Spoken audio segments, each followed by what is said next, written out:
lived a tribe of people in a place that was bounded on 3 sides by impenetrable forests and on the 4th by the steppe. They were a strong, brave, and cheerful people. But evil times came upon them. Other tribes came warring against them and drove them into the depths of the forest. The forest was dark and swampy, for it was very ancient, and the boughs of the trees were so closely interwoven that they shut out the view of the sky, and the sun's rays did all they could to pierce the thick foliage and reach the waters of the swamp. And wherever they reached those waters, poisonous vapors arose, and the people began to get sick and die. They had to get out of the forest, but there were only 2 ways. One was to go back over the road they'd come, but at the end of it, strong and vicious foes awaited them. The other was to push forward through the forest, but there they'd encounter the giant trees, whose mighty branches were closely entwined, and whose gnarled roots were sunk deep into the mire of the bogs. They were a brave people, and they would have fought to the death with those who had once defeated them, had they not feared being wiped out in the fight. They had their forefathers' behests to defend, and if they perished, their behests would perish with them. So they sat pondering their fate through the long nights, with the poisonous vapors rising around them, and the forest singing its mournful song. And the shadows of the fires leaped about them in a soundless dance, and it seemed as if it weren't mere shadows dancing, but the evil spirits of forest and bog celebrating their triumph.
Alexander Nesterov, a junior research assistant at the Pole 21 Polar Station, is due at coordinates 86 degrees 21 north, 74 degrees 57 east on the 27th of March 1981, where he will board the nuclear icebreaker North Wind.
How is it going? The cans are in place. No sign yet. Sit down.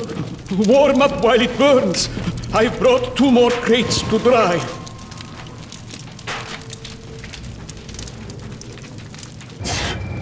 Sit down. Warm up while it burns.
it up the stairs, quickly! It won't hold much longer!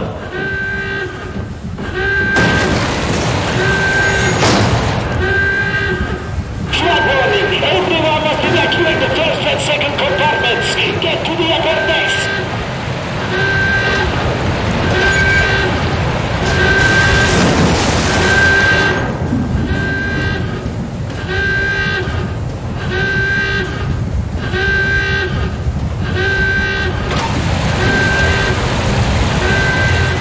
This way, quickly! I'll hold the door! Move it! Come on!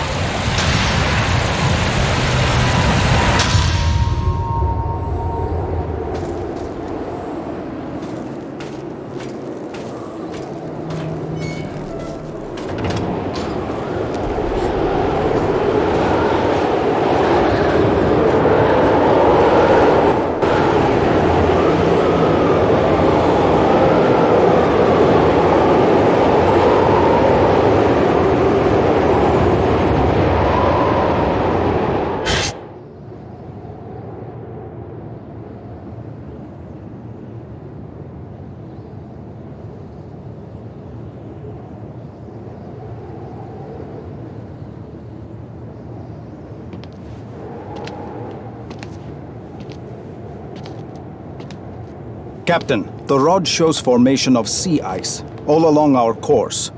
The rod, as in the divining rod? Another clairvoyant gadget of yours. Sir, clairvoyance is for shamans. This is cutting-edge scientific equipment, virtually foolproof. Do you know why it is called the rod? Well, yeah, you had it, sir. Named after a divining rod, a stick used to search for water underground.